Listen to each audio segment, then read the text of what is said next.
should I say? Jingiwala. Jingiwala.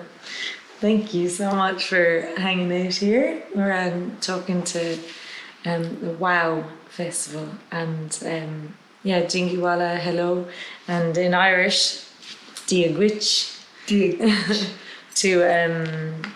everyone around the world. I'm an Irish woman, but I'm here on Bundjalung country, which is Delta. My name's Áine Tyrrell, and this is Delta K, and is your traditional home here. Yes, here in Byron Bay, and our people are the Rakel people of the Bundjalung Nation, and we're sea people, carpet snake people, and we're carers of country. So welcome to, my little home site here, which is really special. It's birthplace of my mum and her brothers and sisters, so it's very, very special. Beautiful. So I went to Delta and the Banyara Culture Collective and I said, hey, I have this song. Do you want to work together? Yeah, Banyara Culture Collective, we are a group of Aboriginal people living here in the Byron area, and we come together because it's quite isolated here. Small group of Aboriginal people. So, we come together and we just share song and dance and language and just really support each other. And the reason I suppose I approached you with it was the song was around a ceremony here, an acknowledgement of country and a welcome to country are really important ceremonies in Indigenous culture here. And the conversation around this song had come with another friend of ours, Dane Kennedy, an incredible Indigenous singer-songwriter. And he had likened a welcome to country like a knocking on a door, that you wouldn't just rock up to someone's house without knocking. So, of course, you'd perform a welcome to country or acknowledgement of country if you're not from that area as a means of knocking on the door. And when he mentioned that to me, I was like, whoa, because I come from a country that didn't have a lot of knocking either. So I approached Delta and Belle and the Banyara Culture Collective and said, here's the song, what do you want to do with it? And the whole process of it, you can take it from there. It was really it just happened so beautifully and organically. Yeah, it just grew, didn't it? And starting with a circle, we do a lot of our dances in a circle. And in Aboriginal culture, as you see, a lot of circular artwork. It means many things. It could be the sky country, the moon, the sun, the star, and most importantly, it's your home, water places, people coming together. So our dancers do a lot of circular motion. So, of course, using beautiful natural pigments from the earth that we call ochre. Yeah. And let's show the WOW crowd what ochre is. Now I can actually move this closer. Yeah. So ochre, this is ochre in its raw form. So it's a rock that we find from the earth, from special places, usually closely around water, and it comes in different colours. And once we dig it up from the ground, it is crushed, and once it's crushed, it comes into a beautiful powder. And as you can see, I've got different colours here. I've got a orangey colour and a red colour. So they come in all different colours. And this stuff is really important to Aboriginal people. Through trade, we trade the different colours that come from our different homelands. The white one is Dalang, the red one is Gudgeon, and this one I've forgotten. I'll have to remember that one. So this is mixed with water and placed on our bodies in symbols that reflect who we are in the tribe. So stories that are really important to us, they're painted on our bodies through dance. And it was wonderful to be able to use these different pigments that we found around our local homelands here, drag them down to the beach. You did lots of dragging. And it was fantastic, crushing all these beautiful different coloured pigments, and then going out and harvesting things like the beautiful flowers. So we got all these colours of the rainbow, the black from the fire, from charcoal, and charcoal is really important to us too. So they were all put in a beautiful arrangement on the sand. And you helped design you made the design. So the design was in a circle with all the different stories coming into the circle. So the dancers are able to come down the pathways to the centre, and the centre was the weba, the fire, which is so important to Indigenous people, isn't it? Place to gather and keep warm and cook our tucker, our food. So we danced around the fire because fire is such a really important element for everyone. Thank you, Áine. Thank you, Wow, for having us and listening to our little yarn here from Byron Bay. The proper name for Byron Bay is Cavern Bar, means meeting place. So I'm really happy to meet Áine Tyrrell on my hometown here at Cavern Bar. And my last one is Boogle Bear, meaning thank you. Thank you. Thanks very much. Boogle Bear.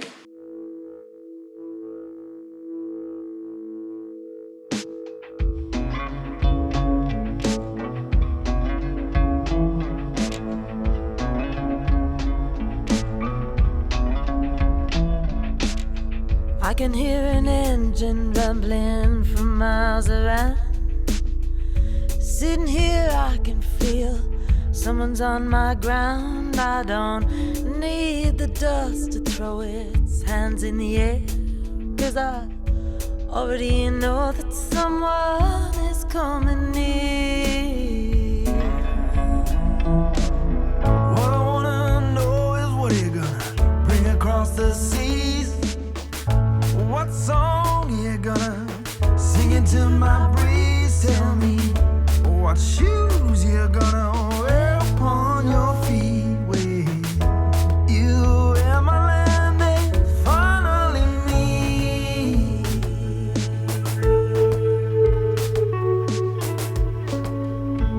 You can knock upon my door, but in between the knocks I hear so much more.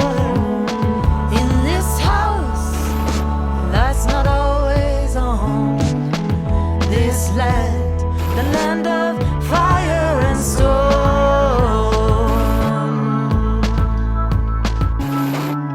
When you come to the skull at my cobbled crossroads, are you gonna tip your hat? Are you gonna tip out your load? Are you gonna listen to the laws and the rhymes that the man has told? Are you gonna trade in stories that have been bought and sold?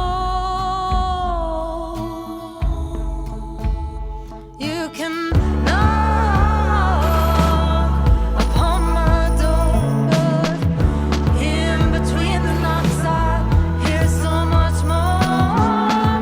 In this house, the light's not always on. This land, the land of fire and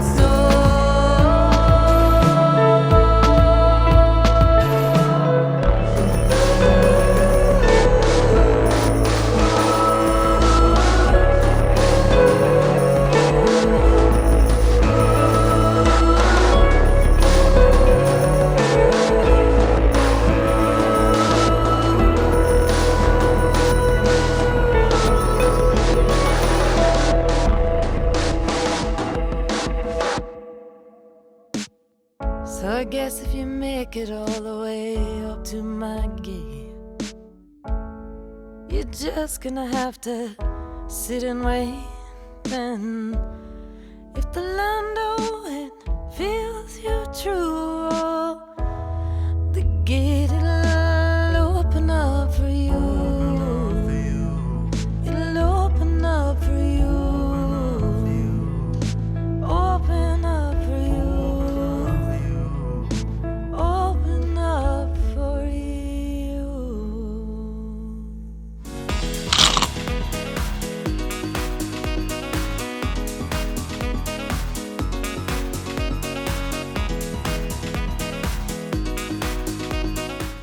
Hi, I'm Michelle Higelin. I'm the Executive Director of ActionAid Australia.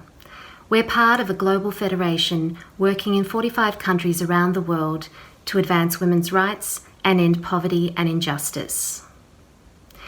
Responding to the impacts of climate change on women and supporting women to take leadership in advancing climate justice are central to our work around the world, alongside working for women's economic justice and their rights in emergencies. So we're thrilled to be part of the Women of the World Festival today and to bring you directly the voices of some of the inspiring women we're working with around the world. Women are disproportionately impacted by climate change. ActionAid sees this in every country around the world where we work. As the impacts of climate change are felt, we see poverty and inequality deepen.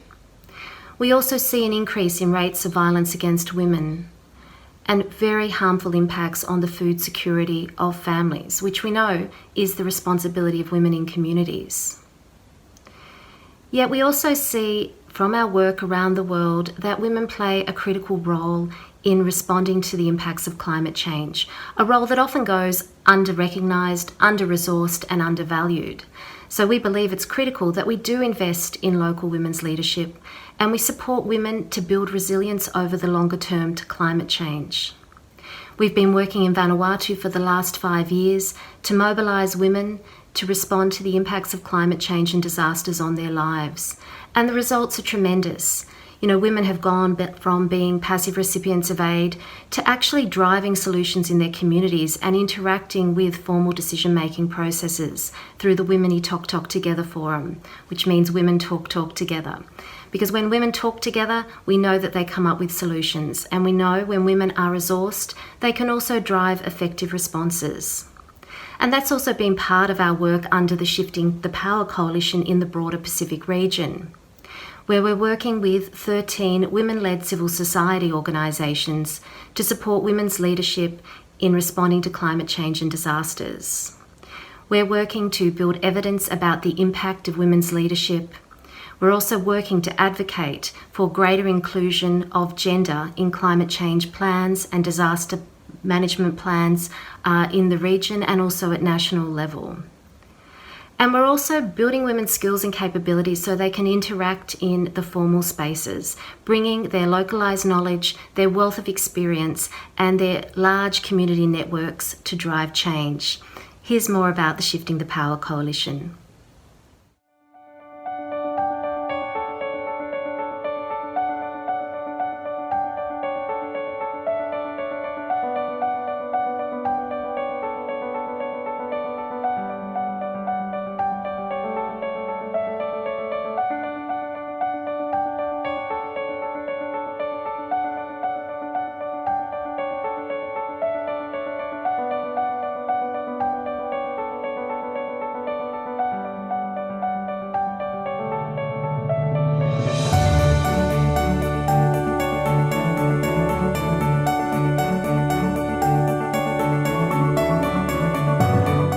Pursuit of women's rights and gender equality is really about, if you want for a better word, balancing the scales. And in the mission of the Shifting the Power Coalition, it really is about addressing the power structures and shifting the power so that there is equality. We talk to our women in the community. They can spell out to us the changes that they have seen, and they are already informed by why these changes are happening to them and why climate change is for real. We are living with climate change. We are affected by climate change.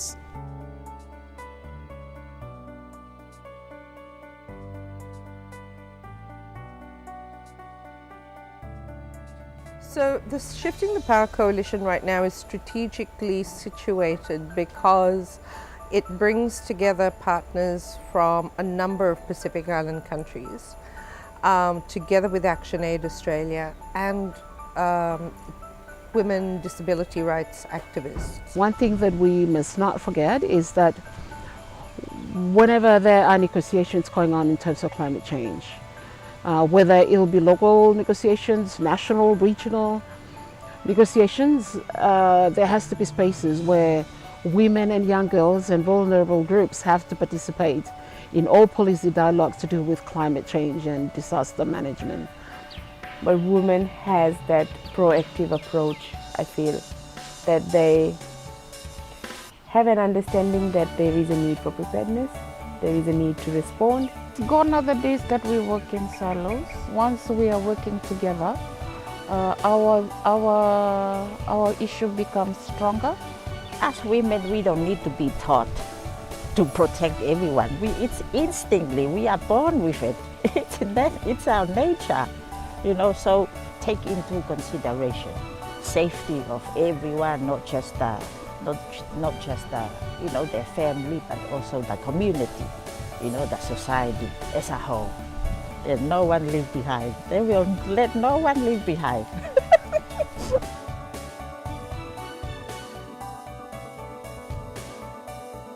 Seen behind the back of men, I want them to stand in front.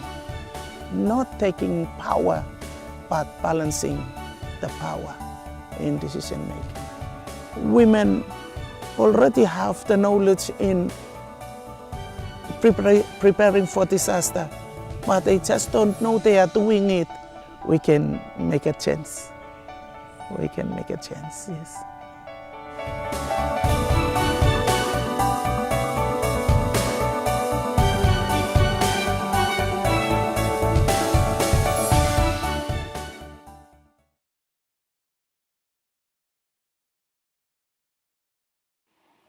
Our climate movement in Australia is very much focused on domestic emissions, but ActionAid's research is showing that we need to be keeping an eye on what Australian fossil fuel companies are doing overseas and what impact that has on women's rights and our climate. So for 2 years, we've tracked the carbon footprint of Australian stock exchange listed coal, oil and gas companies operating in low-income countries, and what we're seeing is an increase of up to 13% in potential emissions from 2017 to 2018. And to give you a sense of what that actually means, that 13% is equivalent to 5 times Australia's annual greenhouse gas emissions. And all of this is occurring against a backdrop where we really need to see urgent climate action, not just in Australia, because climate change is a global problem, but around the world. And in order to do that, we need to be holding Australian companies accountable so that they do their part. Our research has also found that Australian corporations are having a devastating impact on women's rights. So in one community in South Africa where ActionAid works, there are 15 mines, yet there are high levels of poverty, and we are seeing girls dropping out of school to join the sex trade with significant impacts on health and livelihoods. So we're seeing pollution, contaminated water and damage to housing. So the arguments that companies are making in terms of the economic benefit they're bringing to communities just aren't stacking up with the evidence. And so for those of us who really care about the environment, women's rights and justice, we need to be monitoring the overseas impacts of Australian corporations, as right now they're operating with very little scrutiny and their operations are making a huge contribution to our global carbon emissions.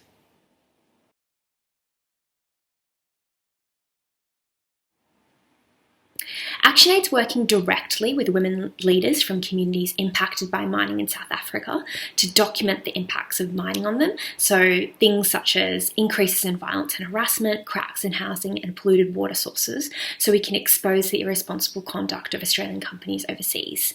And using this evidence, as well as putting women's rights and demands at the forefront, ActionAid campaigns with our growing community of activists around the country to hold companies accountable to the impacts and to support these women to seek redress. And that's included engaging with Australian companies Resource Generation and South32, both of which are fossil fuel companies, and they've operated and have operated in South Africa. And the evidence has been powerful in forcing companies to come to the table and talk to affected communities. It's also enabled us to block public financing of harmful projects, and through this, we've elevated the voices of women at the forefront of these impacts and continued to help build the case for change.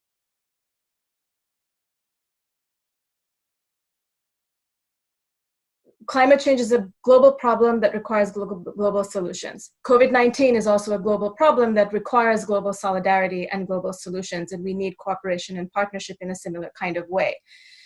COVID-19 also, I mean, it's easy to think about it as health impact, but it's so much more than that, right? We're talking about countries facing economic collapse potentially if we're not able to get the economy going again anytime soon. It's exacerbating existing inequalities. Among the higher risk populations, we can see that there is a higher percentage of poor communities or minorities who are impacted by this as well. So there is an inequality dimension here. We're seeing that from an economic standpoint, workers and laborers are hit much harder than some professionals are. So there is this exacerbation of existing inequalities, and we're also seeing a focus in the conversation around recovery on corporations. And often there's a lot more emphasis on money to big corporations as opposed to individual workers and their rights. And really, for climate change, it's a similar kind of story, right?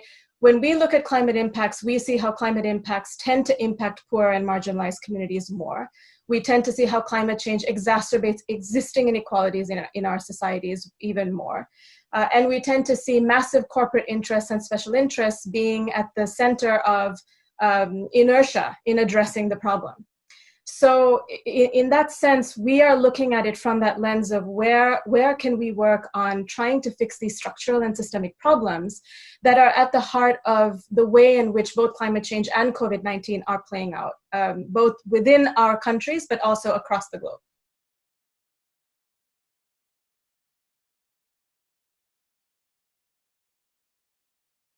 There are things that are unique about climate change that pose unique challenges, but in many contexts, on top of those things, what climate change does is it amplifies existing problems and accelerates them.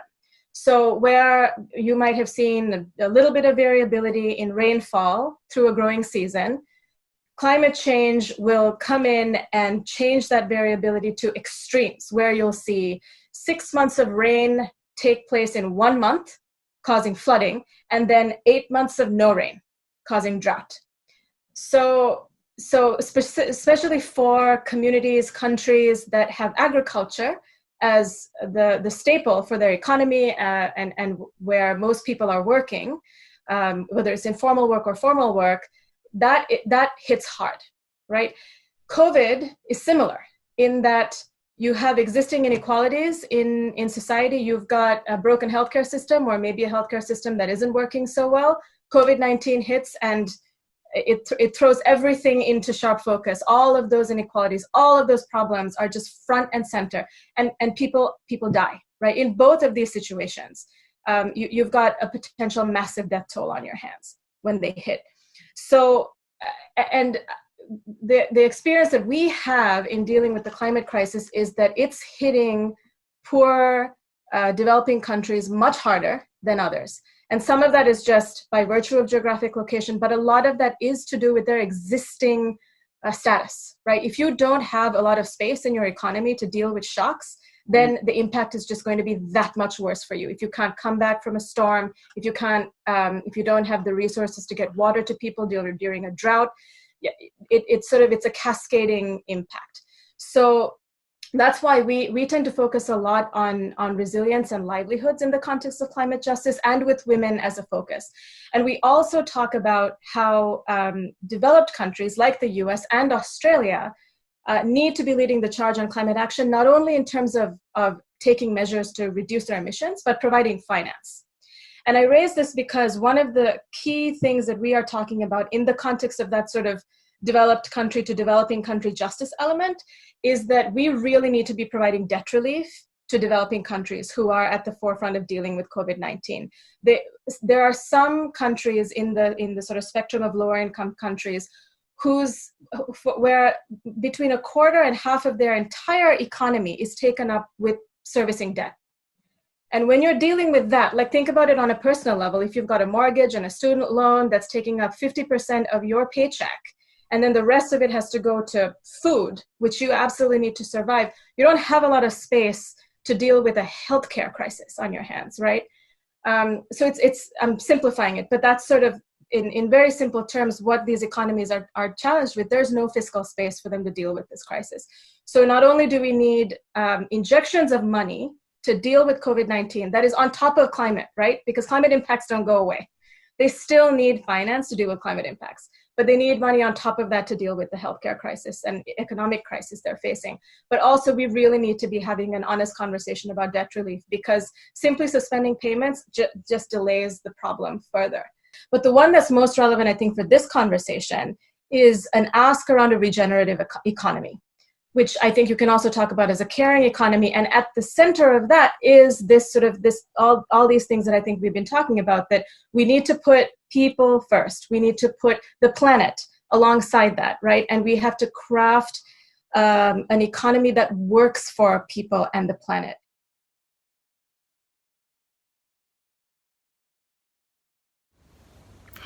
In 2015, a Category 5 cyclone hit Vanuatu, devastating and impacting more than half the population. At the time, it was the worst natural disaster that the South Pacific had ever seen. When ActionAid met with women post-Cyclone Pam, they told us how they had seen the cyclone coming. They had tried to warn their husbands, their communities, but no one wanted to listen. So ever since then, we've been working to try and document the impacts of women's localised, women's Indigenous knowledge on climate change. And working with Monash University, we've been able to show and demonstrate from the experiences of women across very different regions, from Kenya, Cambodia to Vanuatu, that women's localised knowledge alongside the science can play a critical role in responding to the impacts of climate change. We also found that it's critical in all countries that we continue our efforts to bring more women's voices and formal representation to the table in discussions around climate change adaptation plans, as well as disaster management. And the third thing we found is just the critical importance of women's networks as a strong area for responding to climate change. They're well connected to communities, they definitely can spread the word quickly, and they're a way that women can share knowledge amongst themselves. So through the Gender Responsive Alternatives to Climate Change program, we've been working with women in these 3 countries to continue to support their knowledge, their leadership, and their networks. And I'd like to leave you with this amazing story of hope of women from these 3 countries who have not only mobilised in their communities, but they've also had an opportunity to influence global decision making. Cyclones, droughts, floodings, disasters. It's the climate we are living in. Women are participating now at decision-making levels whereby they can decide on what to do when disasters hit the area.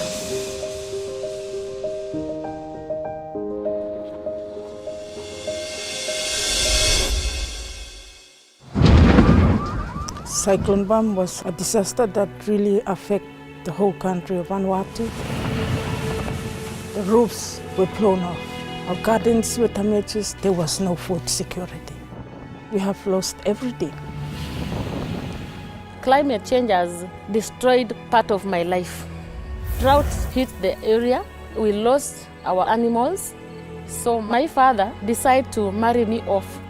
It destroyed my life because I never see my dreams.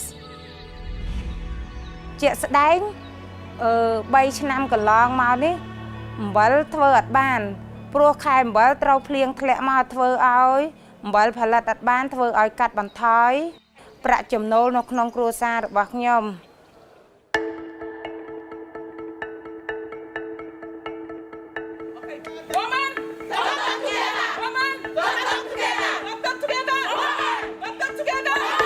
After cyclone, women in my community started to mobilize. Women at my community organized themselves, and we told the Kenyan government the experiences that women has in the ground. Before, women were not involved in decision making. But as we come to know about CRAC project, this enables women to stand and to speak for themselves.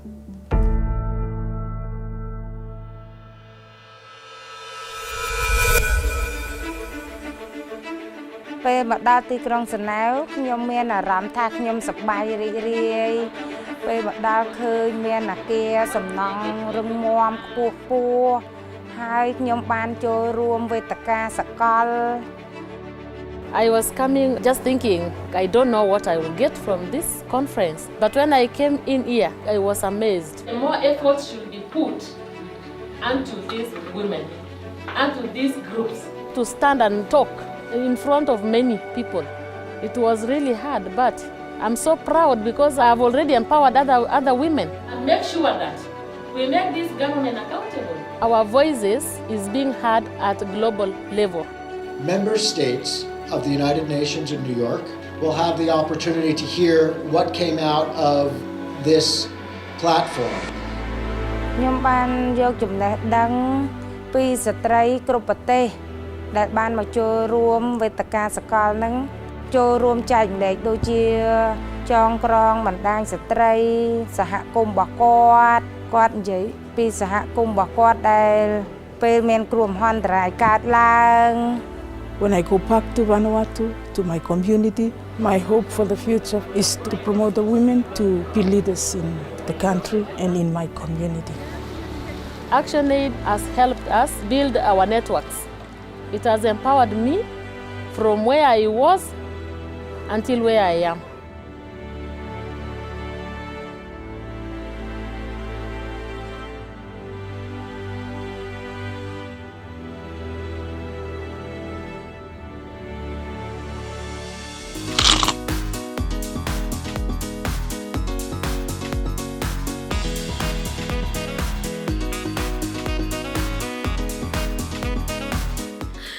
G'day everyone, and thanks for having me in your virtual WOW event. It's very exciting to be talking to you all and sharing a bit about my story. I'm Joy McClymont and I'm a mother of 4. I live in Australia here in the middle of Queensland, which is one of the biggest states of Australia, not as big as Western Australia. And I live on a sheep and cattle station here with my kids and my husband. It's in the middle of nowhere predominantly, and we are about 100 kilometres west of our nearest town, Longreach. Just to tell you a bit about where I'm filming from, we run sheep, merino sheep and cattle. Merino sheep grow wool, beautiful merino wool, and it needs to be shorn. And I'm filming today from our shearing shed. And I'll just grab the camera here, and these are the bins where the wool gets sorted according to the quality of it, and then it gets baled up. That's the wool table where the fleece gets thrown and classed, so the wool gets looked at and tested. It gets skirted, so they pull off all of the bits and pieces that we don't make the wool or the fleece nice and clean, and then they put it in the bins to be baled. And this is where the shearers stand. So all that running gear on the top, that's what runs their shears as they shear the sheep, and the wool come out on, well, the sheep come out on the board here and get shoved down those chutes into the pens. So that's a little bit about where I'm filming from. The good old shearing shed has the best light for me, and I do a lot of my videoing from here. So hopefully you guys can see it clearly. So what I do from the station here is I run a virtual health and fitness program and community, and I'll tell you a little bit about how that's come about. I think about 13, 14 years ago now, I had my first child and moved to the station here, which is a long way from town. So essentially, I was living in an isolated place and an isolated situation for the first time in my life. Even though I'd grown up in country towns, I'd never been so far from people, so far from groups, training, fitness opportunities, all those wonderful things that you get in the big smoke in a town. So for the first time, I was living so far from all of that, and I'd really relied on those training groups, those other people, the friendships, the community, to stay motivated when it came to health and fitness. So I found myself in a bit of a slump. There seemed to be no time for me or my interests or my hobbies, and I was dealing with a newborn baby, so I felt pretty hard done by. So Off the Track Training was born. I started emailing my friends, I started asking who'd like to do a program with me, and I started creating programs, exercise sessions, workouts that used what was around me. I didn't want to purchase any fancy gear, but I also wanted it to fit in with our life, which is quite unique, and we don't have nice cement or bitumen roads. We have a lot of other stuff around us like fences and rocks and trees, but we don't have any fancy gear. And our time is really different to a 9 to 5 day. So often we start at sunrise and we work until sunset, and where you fit fitness in with all that had to be different. So how do we fit in fitness around living in an isolated situation when we're at the mercy of other things that interrupt us, like kids and our property? I started off faxing people and calling them all individually on the phone. Nowadays, I run group webinars, I do Zoom, I do teleseminars, I do live workouts over the phone and over Facebook Live, which I only have started doing in the past year when our internet speed has improved. Before that, and still, it's all over the phone, me bossing people around, a bit of get off your rear with joy in your ear type of style. And it has worked really well. It's been great for me, and it's been great for so many other people living in isolated situations. Now, I know with COVID-19, everybody's had to reinvent themselves a little bit because of isolation. Whereas for us, it's a little bit like the norm. So we are really used to how things work when you're isolated. So not a lot has changed for us. However, the interest in our business certainly has. It's been a great learning curve for me to see and hear so many different perspectives on working from home, so many challenges. People that have never had to do that are struggling with how family and work fit together, whereas that's really a part of our norm. We've had to learn how to juggle that. I have a saying, be flexible but committed. So still commit to your health and fitness and your well-being, but be flexible about when and where that happens. And when we can do that, we find opportunities to exercise more than we ever did. All right, so I wanted to take you through just a really simple little process that I go through with people in teaching them how to fit in fitness with life, because it is really important. And remember, I'm used to everybody being in an isolated situation. So I follow a bit of a rule of thumb, the 4 S's: strength, stamina, speed, and suppleness. If you can fit each one of those type of workouts into your routine each week, then you are nailing it. You are really just humming. So I always use the 4 S's at a bit of a checkbox. So the first one I'm going to talk about is stamina. Now, stamina is anything that gets your heart rate up just a little bit above normal activity levels that you can continuously do for a long period of time. It improves your cardiovascular health, it gets that oxygen to the brain, it just really gives your body a big flush out and makes us work really efficiently. So stamina is anything just a notch above normal activity levels that you can maintain for a long period of time. It's sort of like what I'm doing now, jogging on the spot. I can still talk. There's a little bit of a huff and puff there, but not too much. So you know you're doing a stamina session when you do the talk test and you can still talk in sentences, but you might have a little bit of a huff and puff in between each one.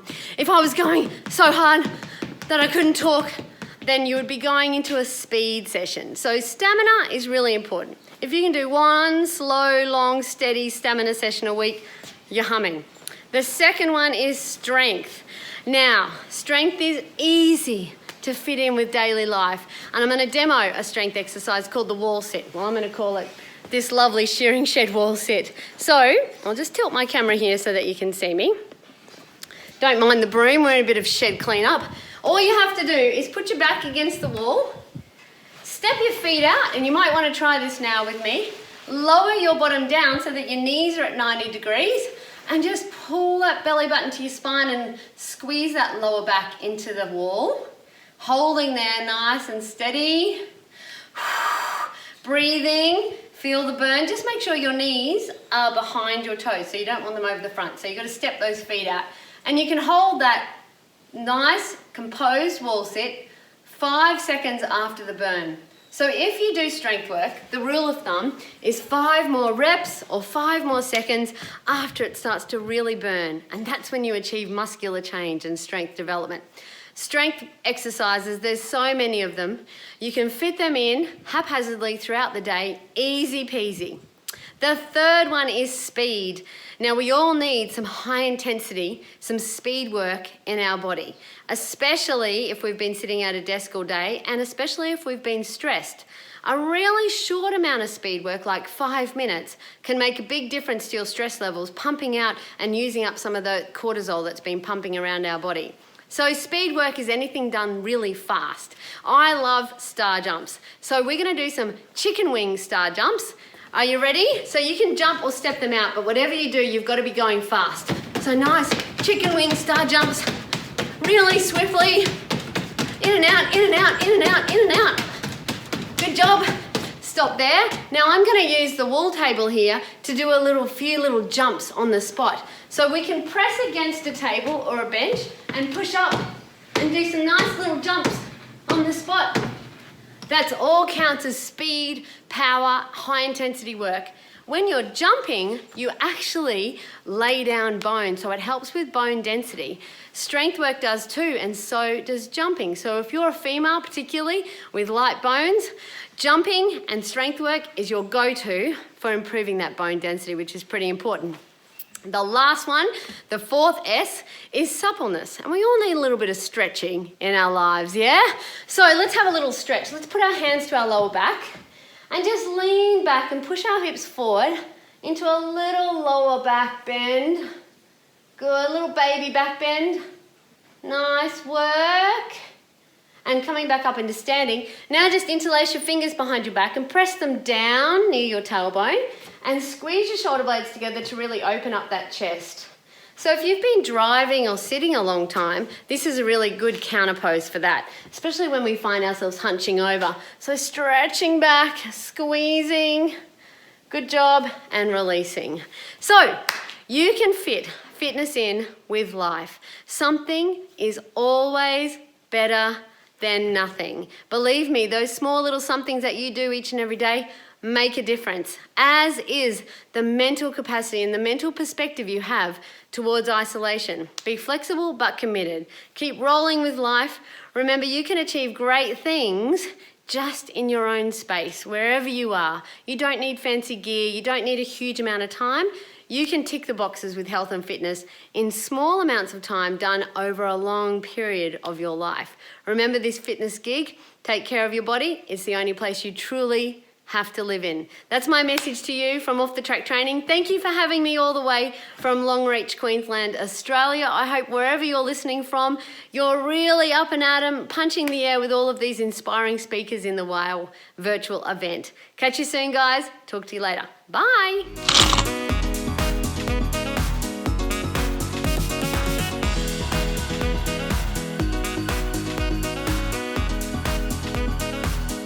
Hi, my name is Rosemin Khan. I work in the university sector and I work as a social impact program manager.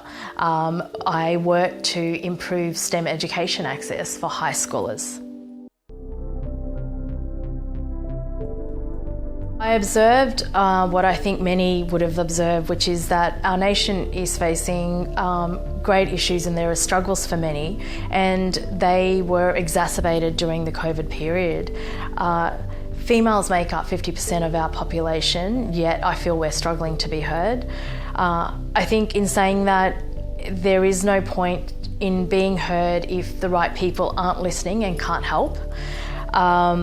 I think that there are many people that during this time suffered even more, particularly girls and women. So there are many that are facing difficulties and challenges in getting the right supports and services, and these are just your basic supports and services. So access to food, healthcare, education, employment. These things are a struggle for many. Housing, there were many people that were homeless, that were further, that faced further struggles during this period. However, I think there are many amazing services out there. So I felt really heartened by the way that the community banded together, and there were amazing, local NGOs, government services, working towards child protection and other areas that did an amazing job. My hopes and aspirations are to eventually go into politics, perhaps starting at the local level and moving up to the state and federal level. I hope to see more young women or young people in general and women go into politics at all levels. I think my sense of community stems from a very young age. I was born in New Zealand, but I grew up in Fiji and spent some time there before moving to Australia when I was 8 years old. During my childhood, I got to observe that women would visit my grandmother's house and they would sit around and speak in Tamil, and when they left, my grandma would give them basic staples to take with them, and that was things like rice and flour and sugar. And on later reflection, as I grew older, what I realised was there was never conversations about charity or rich and poor. It was really, it was really just about community and giving.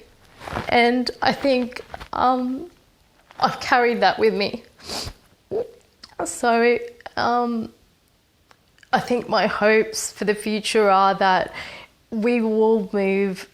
I think Australia is already very much has a sense of community, a great sense of community. And I hope to see that grow so that the divide between the rich and poor is gone. I think as a first world nation, that is the saddest thing about our nation, that there should be no divide between rich and poor, and that I wouldn't be in the place that I am today if I wasn't afforded all the opportunities that I received. So I want to see everyone, particularly young girls and women, receive the same opportunities. In my career, I've spent a long time really learning about the struggles of the community. I think this is really, really important for me as a future politician. If I am to be afforded that opportunity, that honour, then I really want to do my job from a place where I've really understood, the struggles of community. So over the past 16 years, I have worked in disability services, in community services, in community justice, and working with newly arrived migrants and refugees, as well as working in remote Indigenous communities in Cape York. And that was really to expand my knowledge of the struggles of community and work with them and to support them. So I feel that this will really help me as a future politician or as an aspiring politician. I do hope that I get that go.